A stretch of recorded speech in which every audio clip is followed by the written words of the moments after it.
Human rights is, geez, that's a good question. Human rights. Well, that's a tough one. Wow. I don't even know how to give that a definition. I would probably have to do a little bit of homework or something. Any right that I think just as a normal, human, The rights that humans have. That's a very large debate. Menneskerettigheder kan betyde mange ting. Tú le puedes preguntar a 20 personas y te van a dar 20 diferentes opiniones. Non saprei, una domanda complicatissima. We just take them for granted that they're there, but we don't even consider what they are.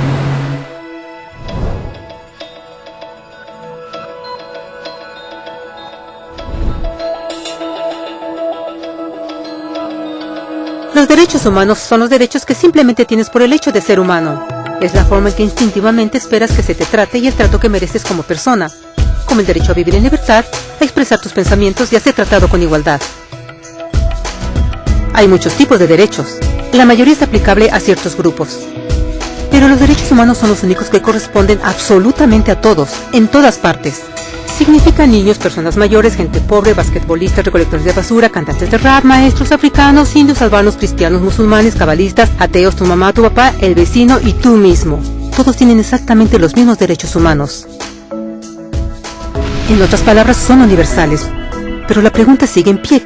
¿Qué son? Name the human rights? What the human rights are? The right to live.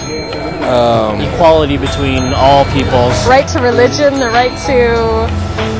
Is there supposed to be a list somewhere I should be aware of?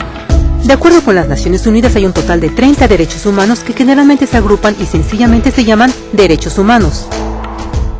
Todos ellos se enumeran en la Declaración Universal de Derechos Humanos, que es el documento más ampliamente aceptado sobre el tema. Pero fue hace mucho tiempo cuando surgieron. Al principio no había derechos humanos. Si estabas con el grupo correcto, estabas seguro. Si no, bueno, no lo estabas. Pero entonces un personaje llamado Ciro el Grande decidió cambiar todo eso. Después de conquistar Babilonia, hizo algo completamente revolucionario. Anunció que todos los esclavos eran libres. También dijo que la gente tenía la libertad de escoger su religión sin importar de qué grupo formara parte. Documentaron sus palabras en una lápida de barro conocida como el Cilindro de Ciro. Y así nacieron los derechos humanos. La idea se extendió rápidamente a Grecia, la India y finalmente a Roma. Se dieron cuenta que las personas siguen naturalmente ciertas leyes aun si no se les pedía. Llamaron a esto ley natural, pero siguió siendo pisoteada por los que tenían el poder. No fue sino hasta 1000 años después, en Inglaterra, donde finalmente lograron que el rey aceptara que nadie podía invalidar los derechos de las personas, ni siquiera el rey. Los derechos de las personas fueron finalmente reconocidos y ahora estaban protegidos de quienes estaban en el poder, hasta cierto punto. Aún se necesitó que un grupo de rebeldes británicos declararan su independencia antes de que el rey aceptara que todos los hombres fueron creados iguales. No es que le gustara la idea, pero no los pudo detener, y así nacieron los Estados Unidos. Los franceses siguieron inmediatamente con su propia revolución por sus propios derechos. Su lista era más larga e insistieron en que esos derechos no solo se habían ideado, sino que eran naturales. El concepto romano de ley natural se había convertido en derechos naturales. Desafortunadamente, no todos estaban entusiasmados. En Francia, un general llamado Napoleón decidió derrocar la nueva democracia francesa y se declaró emperador del mundo. Por poco lo logra. Pero los países de Europa unieron sus fuerzas y lo vencieron. Y los derechos humanos estuvieron otra vez en boga. Se redactaron acuerdos internacionales garantizando ampliamente muchos derechos en toda Europa. Pero solo en Europa. De alguna forma, el resto del mundo todavía no tenía esos derechos. Por el contrario, esos países fueron invadidos, conquistados y consumidos por los enormes imperios europeos. Pero entonces un joven abogado hindú decidió que era suficiente. Su nombre era Mahatma Gandhi.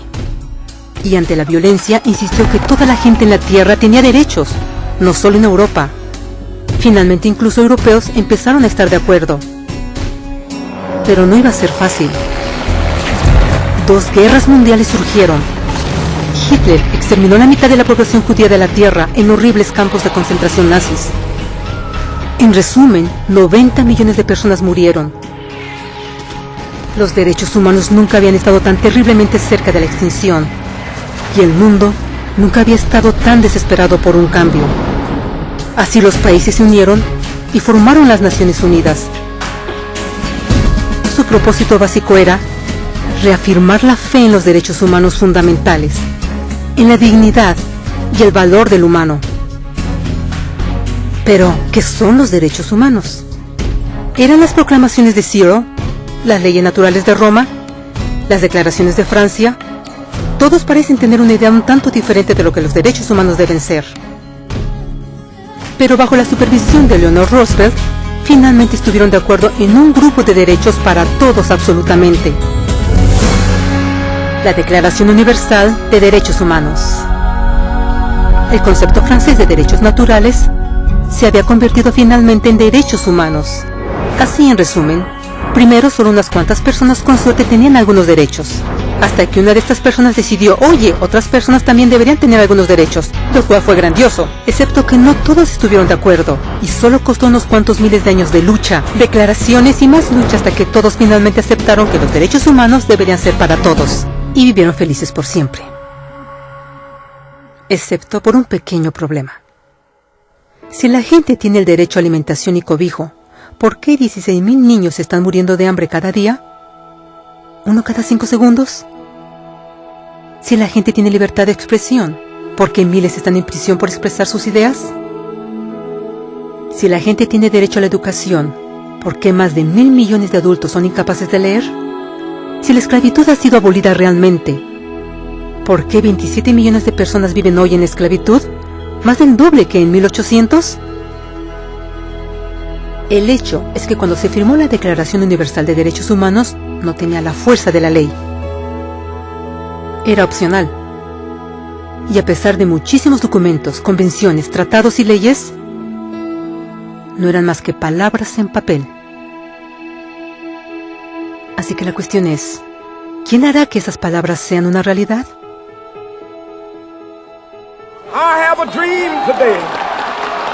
Cuando el Dr. King marchó a favor de la igualdad racial, él estaba marchando por los derechos que habían sido garantizados por las Naciones Unidas desde hacía casi 2 décadas.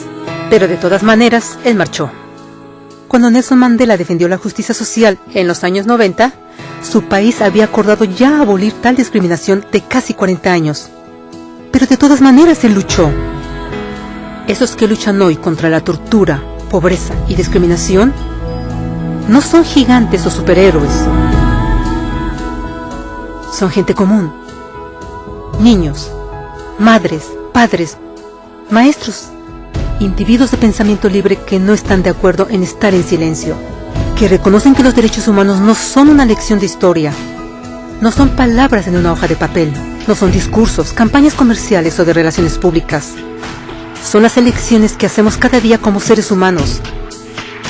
Son la responsabilidad que todos nosotros compartimos, de respetarnos mutuamente, de ayudarnos unos a otros y de proteger a los necesitados. Como Eleanor Roosevelt dijo, después de todo, ¿dónde comienzan los derechos humanos universales? En pequeños lugares, cerca del hogar, tan cercanos y tan pequeños que no pueden ser vistos en ningún mapa del mundo. Sin embargo, son el mundo del individuo común, el vecindario donde vive, la escuela o universidad donde estudia, la empresa, la granja u oficina donde trabaja. Tales son los lugares donde cada hombre, mujer y niño busca igualdad de justicia, igualdad de oportunidades, igualdad de dignidad sin discriminación. A menos que estos derechos tengan un significado ahí, no tendrían significado en ninguna parte.